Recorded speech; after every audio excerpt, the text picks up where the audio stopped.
Good morning friends. দেখো কালকে 3 আটি শাক ছিল, আমাদের 1 আটি রান্না করেছিলাম আর 2 আটি নোটে শাক বেঁচে গেছিলো, লাল নোটে শাক।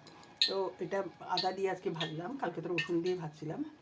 আর আজকে শনিবার নিরামিষ খাবো, তাই জন্য আমি শশার তরকারি করবো। শশাগুলোকে কেটে নিয়েছি দেখো এইভাবে, আর ওর মধ্যে একটু ডাল দিয়ে দেবো, ডাল দিয়ে একদম গা মাখা করে করবো। আর এদিকে চালও ধুয়ে রেখে দিয়েছি, এখন শশার তরকারিটা করবো। আর ওদিকে ভাতের মধ্যে আমি আলু সিদ্ধ দিয়ে দিয়েছি আমার জন্য। তো নিরামিষ রান্না এটাই। ভাবি সকালবেলা ঘি আলু সিদ্ধ দিয়ে খেয়ে ওর কাজের জায়গায় আজকে ফিরে গেল। তো এই তো। আর এখন বড় সাইজের আম নিয়েছি, এটা এখন খাবো আমি। তো দেখো কালো জিরা, কাঁচা লঙ্কা, শুকনো লঙ্কা সব ফোড়ন দিয়ে দিচ্ছি। আর এখন শসাটা এর মধ্যে দিয়ে দেবো। তো তোমরা কোনোদিন কেউ শশা তরকারি খেয়েছো কিনা তো জানিও, আর কীভাবে রান্না করো তোমরা শশা তরকারি, তোমরা কীভাবে খাও। এটার মধ্যে আমি জানি যে একটু ডালের বড়া করে দিলে খুব ভালো হয়, শশা চিংড়ি মাছ দিয়েও পাওয়া যায়।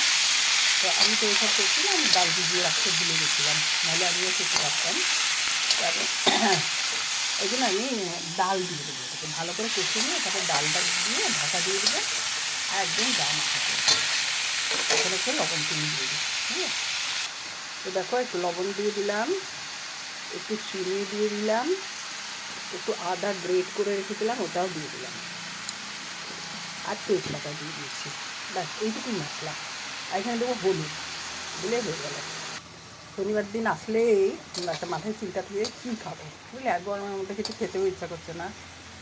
আর আমি আবার মুসুর ডালটাকে আমিষের মধ্যে ধরি না, অনেকেই মুসুর ডাল খায় না শনিবারে, আমি খাই মুসুর ডালে। তো দেখো এর মধ্যে ডালটাও মিশিয়ে দিয়েছি। এখন এই জলটা শুকাবে, ততক্ষণে ওই শসাটাও সেদ্ধ হয়ে যাবে। এখন আমি তো দেখো আলু সিদ্ধটা শুকনো লঙ্কা আর কাঁচা লঙ্কা দিয়ে মেখে নিলাম, একটু কাঁচা তেল দিয়ে দিই, সরষের তেলটা একটু দিয়ে দিলে বেশ সুন্দর গন্ধ ছাড়বে।